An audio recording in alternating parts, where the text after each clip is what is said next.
दी none movie बहुत ही ड्रावनी movie है और अगर आप कमजोर दिल के मालिक हैं तो इस फिल्म को अकेले देखने का रिस्क कभी न लें। ये मूवी इन लोगों को भी डराने में कामयाब हुई जो किसी भूत वगैरह से नहीं डरते थे, तो आम आदमी कैसे ना डरता। अगर हम मजबूत दिल के मालिक हैं तो चलें आपको इस मूवी की कहानी सुनाते हैं। तो इस कहानी की शुरुआत 1952 में रोमानिया को दिखाते हुए होती है, जहाँ दो नन्स एक कैबिन की तरफ जा रही होती हैं। इनकी दोनों तरफ में बहुत सारे क्रॉस लगे होते हैं जो इस बात को जाहिर कर रहे हैं कि ये क्रॉस किसी शैतान को रोकने के लिए लगाए गए हैं। और वहाँ दाखिली दरवाजे पर लातीनी ज़बान में लिखा होता है कि खुदा का साथ यहीं तक। वहाँ से इन दोनों नन्स में से एक नन हाथ में एक चाबी लिए उस दरवाजे के अंदर जाती है और जाते वक्त वो दूसरी नन को कहती है कि खुदा पर भरोसा रखो। उनके जाते ही बाहर खड़ी नन प्रेयर करने लगती है। उस कमरे में गई नन कुछ देर बाद खून में लथपथ बाहर आती है और बाहर खड़ी नन को वो चाबी देकर कहती है कि तुम्हें पता है कि क्या करना है और उसके हाथ नहीं आना, क्योंकि उसे इस दुनिया में आने के लिए एक जिंदगी चाहिए। और इतने में ही एक पुरस्कार ताकत उसे खींचकर अंदर ले जाती है और बाहर खड़ी हुई नन जो काफी डरी हुई भी होती है वो चाबी लेकर वहां से भाग जाती है। वो नन ऐसा महसूस कर रही थी कि जैसे अब उसका बचना भी मुश्किल है और वो खुदा से माफी मांगकर खुदकुशी कर लेती है। उसके साथ ही वहाँ एक भूत नजर आती है जो बिल्कुल उसी नन जैसी होती है।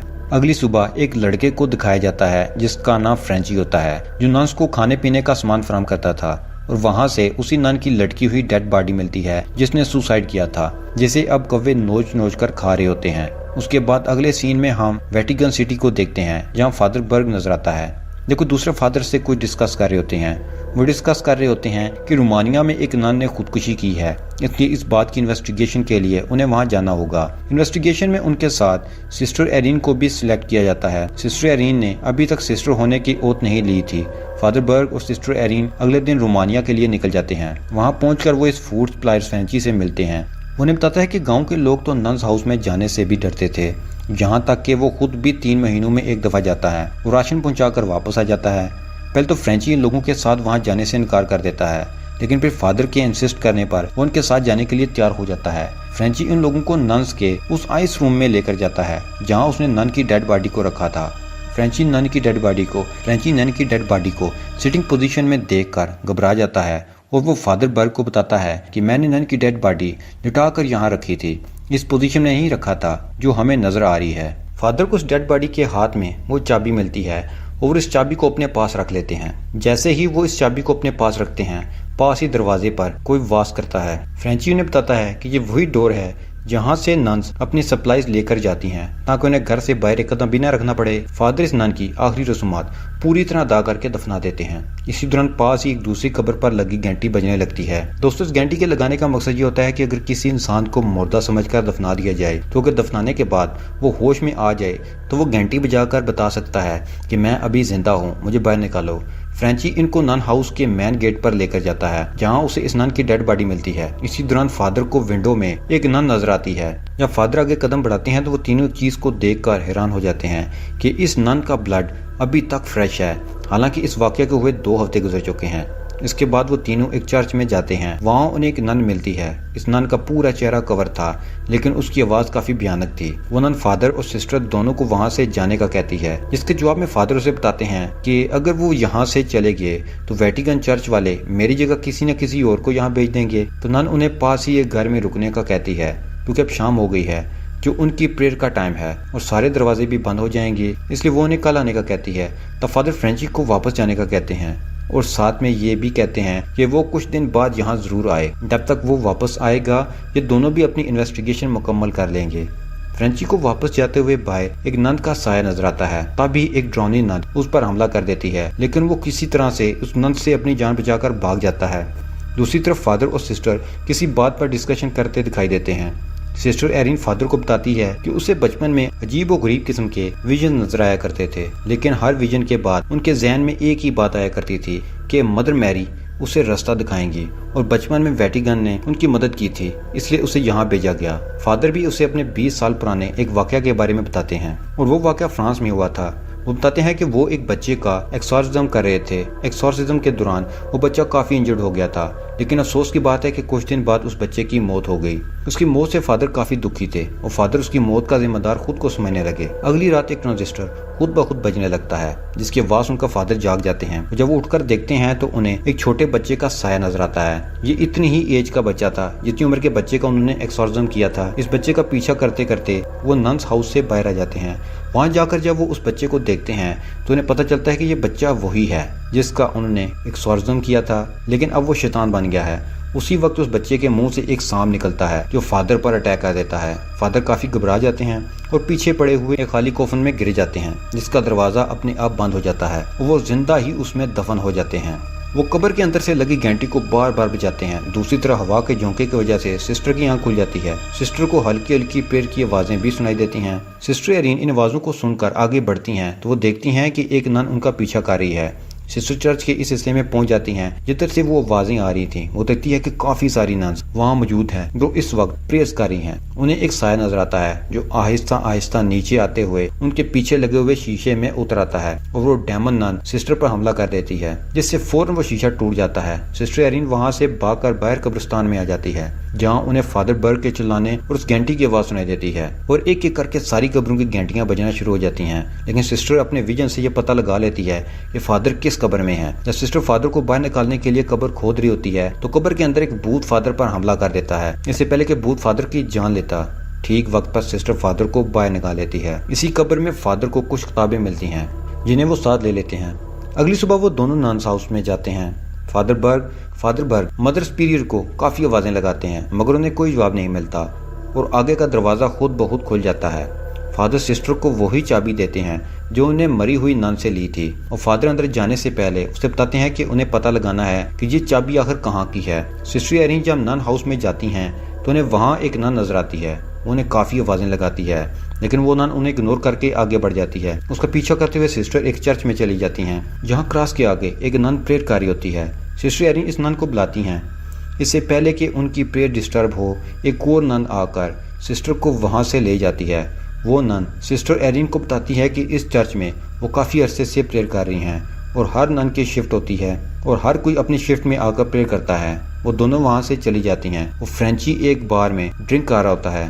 वहीं से पता चलता है कि इस गांव के एक आदमी की 12 साल बच्ची ने खुदकुशी कर ली है। बार का मालिक उसे बताता है कि इस वाकया और उस तरह के और वाकयात के पीछे इस भूतिया मनूस नन हाउस का ही हाथ है। फ्रेंची समझ जाता है कि फादर और सिस्टर की जान को भी खतरा हो सकता है, इसलिए वो बार से बंदूक लेकर चल पड़ता है। उसके बाद फादर बर्ग इन किताबों को पढ़े होते हैं जो उन्हें कब्र से मिली थी और फिर अचानक से वो मैन डोर बंद हो जाता है जिसके अंदर सिस्टर एरिन गई हुई होती हैं। सिस्टर एरिन दूसरी नन को बताती हैं कि कल रात को ही उन्होंने एक नन को देखा था और ये नन जहन्नम से आई है। शायद इसी वजह से नन ने खुदकुशी की थी। इतने में ही एक तीसरी नन वहां आकर उन्हें ये डिस्कशन करने से रोक देती है और साथ ही वो सिस्टर एरिन को वहां से जाने का कहती है। दूसरी सिस्टर उसे बताती है कि अब रात हो गई है और सारे दरवाजे भी बंद हो गए हैं। आज रात सिस्टर एरिन यहाँ पर ही गुजारेंगी। फादर बर्ग इस नन हाउस का मैप देख रहे होते हैं और वह नक्शा देखते देखते उसी बड़े हॉल वाले बड़े से हॉल की तरफ जाते हैं। इसी दौरान उन्हें मदर सुपीरियर की आवाज सुनाई देती है। फादर मदर के पास पहुंचकर उन्हें बताते हैं कि यहाँ कुछ न कुछ बहुत बुरा हो रहा है और साथ साथ उस चाबी का भी जिक्र करते हैं। लेकिन मदर सुपीरियर उन्हें बताती है कि अब उसका कोई फायदा नहीं है। सिस्टर एरिन को फिर वही विजन नजर आता है कि मदर मैरी उन्हें रास्ता दिखाएंगी, लेकिन इस बार के विजन में उन्हें भूतिया डेमन नन भी नजर आती है। इतनी देर में सिस्टर की आंख खुल जाती है। वो देखती हैं कि उनके रूम में एक नन है। सिस्टर नन के पास जाने लगती है, तब उन्हें फिर से नन की खुदकुशी वाला विजन नजर आता है। इसी दौरान उनके रूम का दरवाजा खुलता है और वो बाहर आ जाती है और चलते चलते वो उस डोर तक पहुंच जाती है जहाँ फेनेटिक दियोव लिखा हुआ था। इतनी देर में वो दरवाजा भी खुल जाता है और वहाँ डेमन नन नजर आती है। डेमन नन उन्हें डराते डराते हमलावर होती है, लेकिन वो किसी तरह से वहां से अपनी जान बचाकर भाग जाती है और रास्ते में दूसरी सिस्टर उन्हें पकड़कर बचा लेती है। सिस्टर एरिन जब वापस नन हाउस में आती हैं तब वो एक नन को प्रेयर करते देखती हैं और उसके पास में एक डेड बॉडी भी पड़ी होती है। सिस्टर एरिन जब डेड बॉडी को देखने के लिए कपड़ा हटाती हैं तो वो देखती हैं कि ये डेड बॉडी तो उस नन की थी जो अभी तक उनके साथ बात कर रही थी। फिर आगे हम देखते हैं कि फादर बर्ग के सामने भूत फिर इस बच्चे के रूप में सामने आता है जिसका उन्होंने एक्सॉर्सिज्म किया था और वो भूत फादर पर अटैक कर देता है। फादर वहां से अपनी जान बचाकर निकलते हैं तो हम देखते हैं कि वो भूत असल में भूत नन ही है। साथ ही हम देखते हैं कि बहुत सारी नन्स चर्च में आती हैं जो बहुत डरी हुई हैं। उनमें से एक नन सिस्टर एरिन को कहती है कि वो भी इनके साथ मिलकर प्रेयर करे और अपनी नज़र सिर्फ मदर मैरी पर रखे। तो तब भी मदर मैरी की आंखों से खून आने लगता है। साथ ही शैतान सारी नन्स पर हमला करके उनकी प्रेयर को रोकने की कोशिश करता है, लेकिन सिस्टर एरिन अपनी प्रेयर को जारी रखती है। फादर फिर से भागकर आइस हाउस में आते हैं। वहाँ भी भूत नन उन पर हमला कर देती है, लेकिन अचानक फ्रेंची वहां आकर उनकी जान बचा लेता है। प्रेयर के दौरान शैतान सिस्टर एरिन पर भी हमला कर देता है और जादू से उनकी बॉडी पर एक स्टार बना देता है। तभी वहां फादर और फ्रेंची भी आ जाते हैं। सिस्टर उन्हें बताती है कि बाकी नन्स के साथ मिलकर प्रेयर कर रही थी, लेकिन जब वो देखते हैं तो वहाँ कोई भी नन नहीं होती, सिर्फ एक डेड बॉडी होती है। सिस्टर एरिन जब डेड बॉडी से कपड़ा हटाती हैं तो वो समझ जाती हैं कि अभी कोई भी नन जिंदा नहीं बच सकी। सबको उस शैतान ने मार डाला है और यहाँ तक कि अब ये नन हाउस भी पाक नहीं रहा। अचानक से वो डेड बॉडी फादर पर हमला कर देती है, लेकिन फादर पाक पानी उस पर फेंक कर उसे जला देते हैं। फ्रेंची ने कहता है कि अब उन्हें यहाँ काफी देर हो चुकी है, बेहतर होगा कि हमें यहाँ से चले जाना चाहिए। लेकिन सिस्टर एरिन का कहना है कि वो अभी यहाँ से नहीं जाएंगे और साथ ही बताती हैं कि जिस सिस्टर ने खुदकुशी की थी असल में वो खुदकुशी नहीं थी बल्कि एक कुर्बानी थी, सेक्रीफाइस थी, क्योंकि उस भूतिया नन को इस दुनिया में आने के लिए एक जान चाहिए थी जो उसने ले ली। वो कहती हैं कि हमें वो हाल बंद करने के लिए उस निशानी को ढूंढना होगा जो एक पाक निशानी है, यानी जीसस का ब्लड। फादर बर्ग पूछते हैं कि वो निशानी उन्हें आखिर मिलेगी कहाँ से, तो सिस्टर बताती है कि मदर स्पिरिट की डेड बॉडी उन्हें एक तय खाने में मिली थी और वो वहाँ जाने का रास्ता भी जानती है, लेकिन ऐसा करने से पहले उन्हें नन होने की ओथ लेनी पड़ेगी और तभी उन्हें इस मिशन में कामयाबी मिलेगी। और जो विजन उन्हें आते हैं वो खुदा की तरफ से ही आते हैं और अब वो अपनी जिंदगी खुदा के नाम करने जा रही हैं। इस बात पर फादर मुतमिन हो जाते हैं और सिस्टर फाइनली नन की ओथ ले लेती है और एक नन बन जाती है। उसके बाद वो तीनों इस बेसमेंट में जाते हैं और वहाँ मदर मैरी की डमी पड़ी होती है। मदर मैरी की डमी एक जानब पॉइंट कर रही थी। फादर ये देखकर कहते हैं कि ये वही विजन है कि मदर मैरी हमारी मदद करेंगी। इस डायरेक्शन में जाकर उन्हें एक दरवाजा मिलता है। सिस्टर एनी उसे एक चाबी से खोलती हैं तो दरवाजा खुलता है। उन्हें वहीं पाक निशानी जिसमें जीसस क्राइस्ट का खून होता है मिल जाती है। फादर निशानी को सिस्टर के हवाले करते हैं और फिर वो उसी दरवाजे की तरफ चले जाते हैं जहाँ फेनिक ड्यू लिखा था। फिर तीनों अंदर चले जाते हैं और शैतान कहाँ से आता है यह पता लगाने के लिए तीनों अलग अलग डायरेक्शन में चले जाते हैं। जिस तरफ सिस्टर एरिन जाती हैं उधर भूतिया नन उन पर हमला कर देती है। सिस्टर एरिन जब वहां से बचकर भागती है तो आगे उन्हें एक दरवाजा नजर आता है और वो उसके अंदर चली जाती हैं। उन्हें वहां वही निशान नजर आता है जो शैतान ने जादू से उनके जिस्म पर बनाया था। लेकिन जब सिस्टर एरिन वहां से भागने की कोशिश करती हैं तब बहुत सारी शैतानी नन्स उनका रास्ता रोक देती हैं और सारे दरवाजे बंद हो जाते हैं। सिस्टर की चीखों की आवाज सुनकर फ्रेंचिस दरवाजे की तरफ भागता है। इधर बहुत सारी शैतानी नन्स फादर का भी रास्ता रोकती हैं, लेकिन फादर बर्ग आग का क्रॉस बनाकर वहां से भाग जाते हैं। फ्रेंची जब इस डोर के अंदर जाता है उसे वहाँ बहुत सारी शैतानी नन्स नजर आती हैं और इस निशान में सिस्टर एरिन अजीब पोजीशन में नजर आती हैं क्योंकि शैतान ने उन्हें पोजेस कर लिया था। भूतिया नन सिस्टर एरिन के रूप में उस पर हमला कर देती है। इस दौरान फ्रेंची सिस्टर एरिन के गले में लटकी पाक निशानी से खून निकालकर सिस्टर एरिन के मुंह पर लगा देता है। तब वो डेमन नन सिस्टर की बॉडी को छोड़ देती है। इसके बाद वो भूतिया नन खुद से फ्रेंची पर हमला कर देती है। सिस्टर एरिन जब फ्रेंची को बचाने के लिए आगे बढ़ती है तब भूतिया नन अपनी शैतानी ताकत से उन्हें उठाकर दूसरे कमरे में फेंक देती है जहाँ बहुत ज्यादा पानी था। फादर बर्ग पर भी वो शैतान इस बच्चे के रूप में हमला कर देता है। इस बच्चे के मुंह से फिर से एक सांप निकलता है जो फादर की आंखों को जख्मी कर देता है। सिस्टर जब पानी से बाहर आने लगती है तब उन्हें महसूस होता है कि वो पाक निशानी उनके गले से निकलकर पानी में ही गिर गई है और भूतिया नन पानी से निकलकर सिस्टर को पानी में डुबो कर मारने की कोशिश करती है। फादर बर्ग सिस्टर को बचाने की काफी कोशिश करते हैं, लेकिन नन उन पर भी अपनी शैतानी ताकत से हमला करके उन्हें दूर फेंक देती है। सिस्टर एरिन इस पाक निशानी को पानी से पकड़कर अपने मुंह के करीब ले आती है। तब भी नन की नजर उस पाक निशानी की तरफ जाती है, लेकिन अब वो खाली थी क्योंकि सिस्टर एरिन ने वो खून अपने मुंह पर भर लिया था। जब वो नन सिस्टर एरिन को मारने लगती है तो सिस्टर अपने मुंह में भरा हुआ जीसस का खून नन पर थूक देती है, जिससे नन का वजूद खत्म होने लगता है। खून के कुछ कतरे पानी में भी गिर जाते हैं, जिससे नन और पानी जहन्नम के उस रास्ते से वापस चले जाते हैं। उसके बाद जहन्नम का वो बड़ा रास्ता बंद हो जाता है।